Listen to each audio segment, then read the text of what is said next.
जे घरे अननेसेसरी आवश्यक नथिले गुड़िए कंटा पिटंतु नाही। दियों को आमे केउं दिगरे बसैले आम घर को सकारात्मक शक्ति बा ऊर्जा मिलिबो। ब्रह्म एक द्वितीय नास्ति। एक ब्रह्म देवतांकर मुह सब आड़ को पारियो किंतु आमे जे पूजा करूचे आमर मुख के आड़ को हबो एटी ता होची मूल कथा।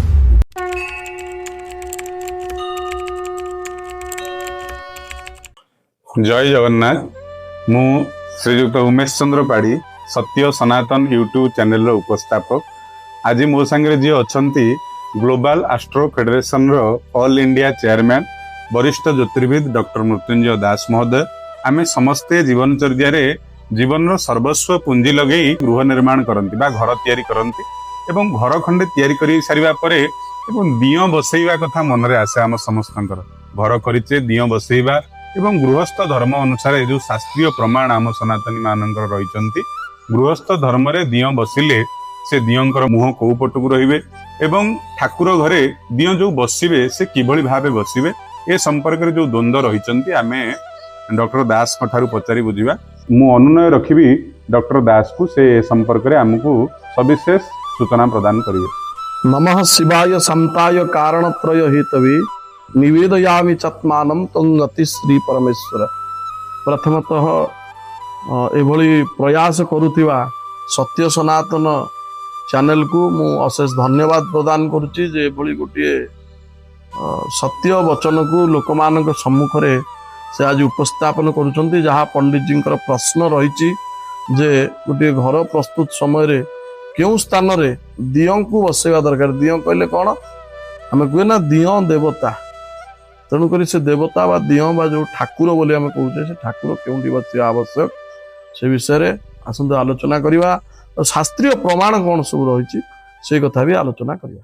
गृह प्रस्तुत जितेबाला आम करती प्रथम भूमि पूजन वास्तुशिला पूजन हुए। वास्तुशिला उपस्थापना पर गृह कार्य आरंभ हो जाए गृह प्रतिष्ठार समय आसे आमर निर्माण समय जो 10 दिग अच्छा जो 10 दिग पालंकर वंदना आम करती जो 10 दिग अच्छा आमर देवता जो दियो बसिबे केउं दिगरे से कथा मन को आसे से नहीं अनेक द्वंद्व रही से संपर्क रे आमे गृहस्थ धर्म पालन करी जेतले घर निर्माण करती दियों को आमे केउं दिगरे बसैले आम घर को सकारात्मक शक्ति बा ऊर्जा मिलिबो।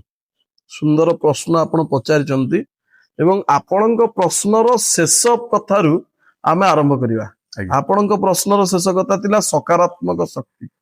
प्रथमे आपण जानंतु जे ये पृथ्वी गोटे खगोल बा गोटे जहाँ आमे कहूचे कौन ना गोटे स्पीयर इंग्राजी रे गोटे गोलाकार वस्तु। एटी गोलाकार वस्तु अर्थात गोटे 360 डिग्री युक्त गोटे वस्तु। ये 360 डिग्री रे जो 360 डिग्री बा 0 डिग्री जहाँ आमे कहूचे उत्तर दिग तार ठीक दक्षिणावर्त भाव आपण गले 45 डिग्री रे आपण पाइबे ईशान्य कोण जहाँ इंग्राजी रे आमे कहूचे नॉर्थ ईस्ट कॉर्नर जोटा कि आपणकर ब्रह्म स्थान बा मिडिल पार्ट को जो आसुची आपणकर ऊर्जा पॉजिटिव ऊर्जा बा युक्तात्मक शक्ति आसीबार दिग ये होची वास्तुशास्त्र प्रमाण। तेणु गोटे युक्तात्मक शक्ति प्रवेश करुवा मार्ग रे गृहर जेपरिक रोसई घर सीढ़ी घर आपणकर पाइखाना ये सब न रही वास्तव रे जे गृहर मुख्य वास्तव रे गृहर मुख्य आमे साधारणतः सनातन संस्कृति रे आमर देवता को आमे सब किछि मानि थाए। तेणु देवता गृह करणीय सर्वदा आपणकर ईशान्य कोण रे एवं एहा सहित जो ईशान्य कोण रे आमे देवता गृह करूचे तार गोटे शास्त्रीय प्रमाण भी अछि। ईशान्याधिपति किए आपणकर शंकर भगवान ईशान बोली तांको आमे कहचे। तेणु आपणकर त्रिदेव हेले मूल देवता ब्रह्मा विष्णु महेश्वर ये 3 देवतांकर बाहन रु आपण जानि परिबे जे किए केउ स्थानर अधिपति। आपणकर 3 लोक अछि स्वर्ग मर्त्य पाताल। आपणकर जल लोक आकाश लोक आ गोटे रहला भूलोक। ये जो रहिले प्रथमे भगवान विष्णु तांकर वाहन जी रहिचंती गरुड़ जी से सर्वदा उच्चा उच्चा उड़ी थान। तेणु से निश्चित भाव रे स्वर्गर अधिपति तांको कथा गला। द्वितीय रे आमे जदि आलोचना करिवा ब्रह्मांकर कथा तांकर वाहन रे हंस हंस जल रे रुहंती स्थल रे मध्य रुहंती किंतु विशेष करी जल रे रहिबा पसंद करंती। तेणु ब्रह्मांकर कथा गला। एबे आसीबे ଚତ୍ୱାରି ଶୃଙ୍ଗା ତ୍ରୟସ୍ୟ ପାଦା ଆଜ୍ଞା ଦ୍ୱେ ଶୀର୍ଷେ ସପ୍ତ ହସ୍ତା ସ୍ୱସ୍ୟ ତ୍ରିଧା ବଧୋ ବୃଷଭରୋର ଭୀତି ମହାଦେବଂ ମର୍ତ୍ତ୍ୟ ଆବିବେଶ। ଭଗବାନ ଶଙ୍କର ସାକ୍ଷାତ ଥିଲେ। ରୁଦ୍ର ଅଂଶୀ ବୃଷଭେଶ୍ୱର ମହାରାଜ ଆଜ୍ଞା ଶଙ୍କର ଭଗବାନଙ୍କର ବାହନ, ଆଜ୍ଞା। ଯିଏ ଚତୁଷ୍ପଦୀ ଏବଂ ଧର୍ମ ସ୍ୱରୂପ, ଯିଏ ସର୍ବଦା ଭୂପୃଷ୍ଠରେ ବିତରଣ ଆପଣଙ୍କର କରନ୍ତି। ବିତରଣ କରୁଥାନ୍ତି। ତେଣୁ ବାସ୍ତବିକ ଶଙ୍କର ଭଗବାନ ହେଉଛନ୍ତି ଏ ଭୂପୃଷ୍ଠର ମାଲିକ। ମାଲିକ ଏବଂ ବାସ୍ତୁ ଶାସ୍ତ୍ରର କଥା ଶାସ୍ତ୍ର ପରବର୍ତ୍ତୀ, ଆଜ୍ଞା। ତାର ପୂର୍ବରୁ ଆମେ କହୁଛେ ବାସ୍ତୁ ବା ବାସ୍ତୁ ପୁରୁଷ, ଆଜ୍ଞା ସେ ମଧ୍ୟ ଶଙ୍କର ଭଗବାନଙ୍କ ଠାରୁ ସୃଷ୍ଟି।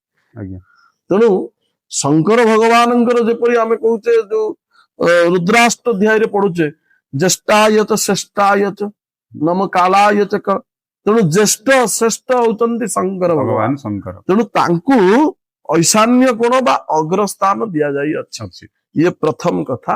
ଏବଂ ଆପଣଙ୍କର ଦ୍ୱିତୀୟ ଗୋଟେ ପ୍ରଶ୍ନ ଥିଲା ଯେ ଦେବତା କିପରି ବସିବେ, ଆଜ୍ଞା ଦିଅ ଆମର କେମିତି ଦିଅ ବସିବେ ଆମେ କେମିତି ବସିବେ। ବସିବେ ଆମେ ବସେଇବା ଅନେକ କେମିତି? କଳ୍ପନା ଜଳ୍ପନା ରହିଛି ଦିଅଙ୍କୁ ଆପଣ ଦେଖିବେ। ଆମେ ମଧ୍ୟ ଯେତେବେଳେ ଅନେକ ବ୍ୟକ୍ତିତ୍ୱ ମାନଙ୍କ ଗୃହକୁ ଯାଉଛୁ ଦେଖୁଛୁ, ସେଠି ବିଭିନ୍ନ ଅବସ୍ଥାରେ ଠାକୁରଙ୍କୁ ବସାଇ ରଖାଯାଇଛି। ଆଜ୍ଞା ସାଧାରଣ ଭାବରେ ଆମର ଜଗନ୍ନାଥ ମହାପ୍ରଭୁ ହଉଛନ୍ତି ଓଡିଆର ମଉଡ ମୌଡମଣି। ତେଣୁ ମୌଡମଣି ଯେମିତି ଅଛନ୍ତି, ଆମେ ତାଙ୍କର ଯୋଉ ଚାଲିଚଳନି, ତାଙ୍କର ଯୋଉ ବ୍ୟବସ୍ଥା ପତ୍ର ରହିଛି ସେଇ ଭାବରେ ଆମେ ମଧ୍ୟ ଚଳନି। ରତ୍ନ ସିଂହାସନକୁ ଆପଣ ଦେଖନ୍ତୁ, ଆଜ୍ଞା ସେଠାରେ ଯୋଉ ସପ୍ତ ମୂର୍ତ୍ତି ବସିଛନ୍ତି ଆଜ୍ଞା। ସେ ଗୋଟିଏ ସିଂହାସନ ଉପରେ ଅଛନ୍ତି, ଆଜ୍ଞା ନାଇଁକି ଆପଣଙ୍କର ପାହାଚ ପାହାଚ ରହିଛି। ଆଜ୍ଞା। ଅନେକ ବ୍ୟକ୍ତିତ୍ୱ ଗୃହରେ ଯୋଉ ଦେବତା ଗୃହ କରିଥିବେ ସିଂହାସନ, ସେଠି ପାହାଚ ରଖିଥାନ୍ତି। ଆଜ୍ଞା ତେଣୁ ସେଠି କଣ ହୁଏ ନା, ଗୋଟିଏ ଦେବତାଙ୍କ ବିଗ୍ରହ ବା ଫଟୋକୁ ତଳେ ରଖିଥିବା ବେଳେ ଆଉ ଗୋଟେ ବିଗ୍ରହକୁ ଉପରେ, ତାଙ୍କ ଉପରେ ଥିବେ। ସେଇଟା ଉଚିତ ନୁହେଁ। ଆଜ୍ଞା ତେଣୁ କାହିଁକି ନା ସମସ୍ତ ଦେବତା ମାନେ ବ୍ରହ୍ମ ଏକ ଦ୍ୱିତୀୟ ନାସ୍ତି, ଏକ ବ୍ରହ୍ମ ଏକ ବ୍ରହ୍ମ। ବହୁତ ତେଣୁ ସାରା ସମସ୍ତ ଦେବତାଙ୍କ ଭିତରେ ଇଏ ବଡ ଦେବତା, ସିଏ ସାନ ଦେବତା, ଏମିତି କିଛି ନଥାଏ। ଏକ ବ୍ରହ୍ମ ବହୁତ ଶରୀରାଣୀ ଏଇ ନ୍ୟାୟରେ ଗଲା। ଏଇ ନ୍ୟାୟରେ ସର୍ବଦେବ ନମସ୍କୃତ୍ୟମ୍ କେଶବମ୍ ପ୍ରତି ଗଚ୍ଛତି। ଆଜ୍ଞା ତେଣୁ ଏ ସମସ୍ତେ ସର୍ବରୂପ ଏକ ସ୍ୱରୂପ ସ୍ୱୟଂ ଭଗବାନ ନାରାୟଣଙ୍କ ଭିତରେ ସମାଶ୍ରିତ। ଆଜ୍ଞା ଇଏ ଗଲା ଗୋଟିଏ କଥା। ପଣ୍ଡିତଜୀ ଟିକେ ଅଟକେଇବି ଆପଣଙ୍କୁ। ଯୋଉ ଉତ୍ତର ପୂର୍ବ ଏବଂ ଐଶାନ୍ୟ ଦେହପତି ଭଗବାନ ଶଙ୍କର ହେଇଥିବାରୁ ଶଙ୍କରଙ୍କ ଠାରୁ ବାସ୍ତୁପୁରୁଷ ସୃଷ୍ଟି ହେଇଛନ୍ତି ବୋଲି ଆମେ ଦିଅଙ୍କୁ ଉତ୍ତର ପୂର୍ବ ଦିଗରେ ବସେଇବା। ଏବଂ ଧରନ୍ତୁ ଜଣେ ଆର୍ଥିକ ଅନଗ୍ରସର ଲୋକଟିଏ, ତା ପାଖରେ ଆର୍ଥିକ ସ୍ୱଚ୍ଛଳ ଆସିନି, ସେ ଯେଉଁ ଘରେ ଶୋଉଛି, ଯେଉଁ ଘରେ ଖାଉଛି, ସେଇ ଘରେ ତା ଦିଅଙ୍କୁ ଓହଳାଇକି ଧର ରଖିଛି। ବାସ୍ତବରେ ସିଏ କିପରି ଭାବରେ ତା ଦେବତାଙ୍କୁ ଅର୍ଚ୍ଚନ କରିବ? ଏବଂ ଯିଏ ପୃଥକ ଭାବେ ଦିଅଙ୍କର ଘର କରୁଛନ୍ତି, ଉତ୍ତର ପୂର୍ବ ଦିଗରେ ସିନା ଦିଅଙ୍କୁ ବସେଇଲେ, ସେ ଦିଅଙ୍କର ମୁହଁ ଯୋଉ ଦେବତା ବସିବେ ଗୋଟିଏ ଆସନରେ ବସିବେ। ଆସନ ଥାକ ହବାର ପ୍ରয়োଜନ ନାହିଁ।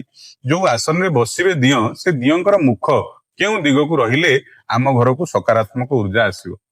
ଆପଣ ଯୋଉ ପ୍ରଶ୍ନ ପଚାରିଲେ, ଯେମିତିକି ଆପଣ କହିଲେ ଐଶାନ୍ୟାଧିପତି ଶଙ୍କର ହୋଇଥିବାରୁ ସେଇ ସ୍ଥାନରେ ରଖାଯାଉଛି ଦେବତା ଗୃହ।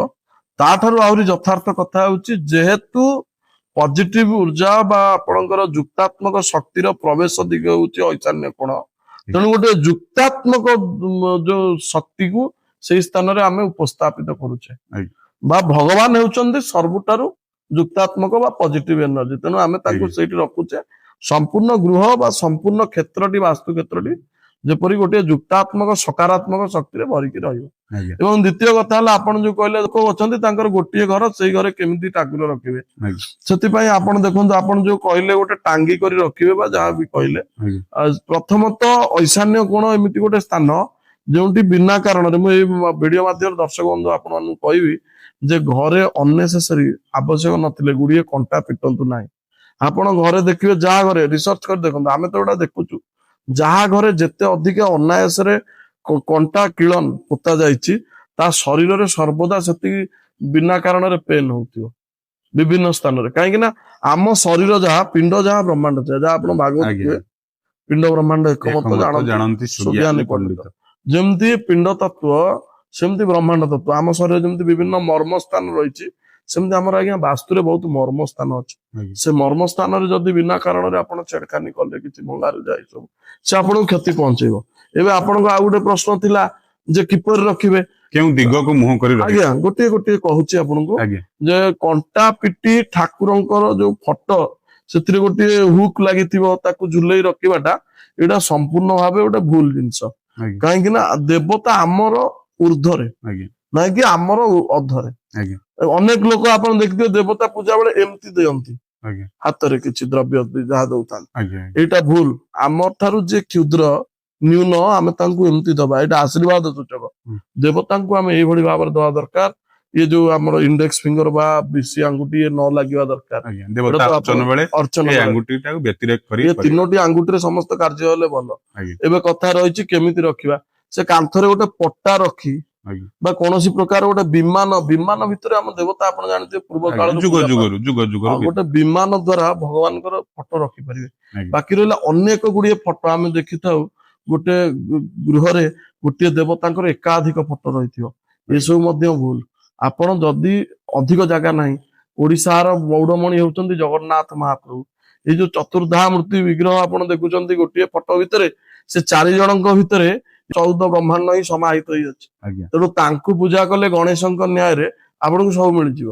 ଆଜ୍ଞା ବାକି ଆପଣଙ୍କ ଭାବନାର କଥା, କୌଣସି ଦେବାଦେବୀଙ୍କ ଫଟୋ ଯେତେ ଆପଣ ପୂଜା କରିପାରିବେ, ଆମକୁ ସେଥିରେ କୌଣସି କହିବାର ନାହିଁ। ଆମେ ଏତିକି କହିବୁ ଯେ ଗୋଟିଏ ଦେବତାଙ୍କର 2ଟି ବିଗ୍ରହ ଆପଣ ପୂଜା କରିପାରିବେ ନାହିଁ।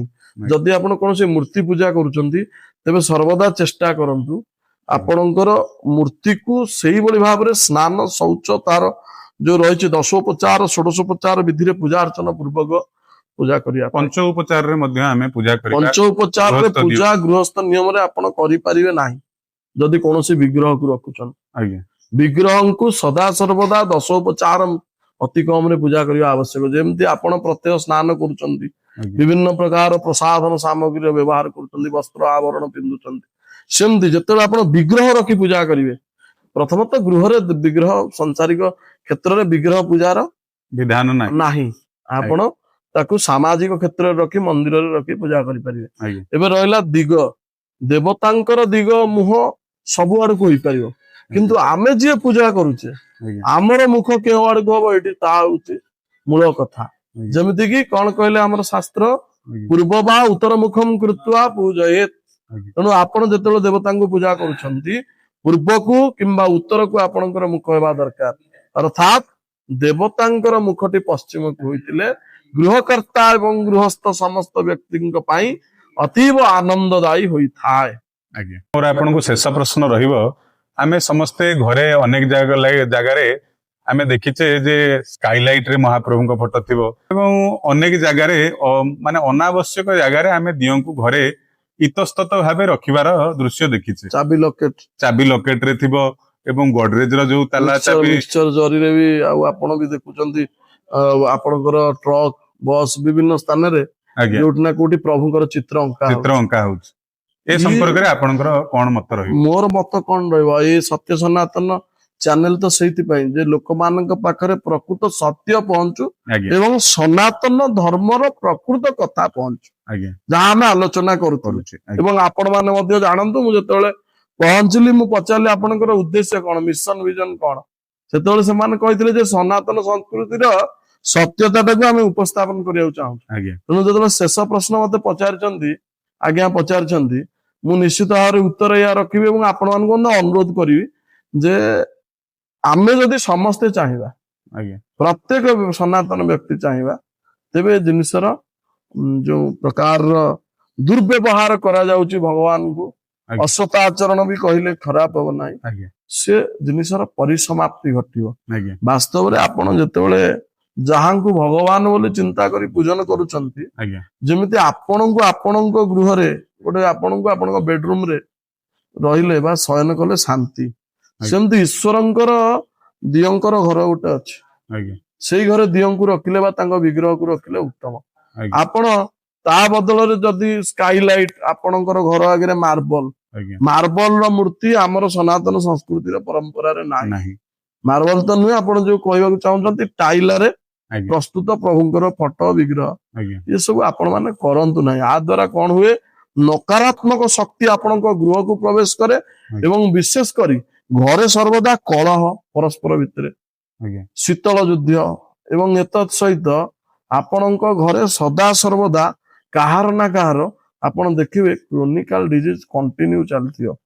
ଆପଣଙ୍କ ଘରରେ ଓକିଲ, ଡାକ୍ତର ଏଇମାନେ ପଇସା ଖାଇବେ। ଆଜ୍ଞା ତେଣୁ ସର୍ବଦା ଯେତିକି ପାରୁଛନ୍ତି ଦେବତା ଶକ୍ତି, ଆଜ୍ଞା ଶକ୍ତିଟିକୁ ଯଦି ଆପଣ ସଞ୍ଚୟ କରିପାରୁଛନ୍ତି, ତେବେ ତା ଉପକାରିତା ହୋଇଥାଏ। ଆଜ୍ଞା ଯଦି ତାକୁ ଆପଣ ଅପଚୟ କରିବେ ସେ ନିଶ୍ଚିତ ଆପଣଙ୍କର ଅପକାର କରିବ।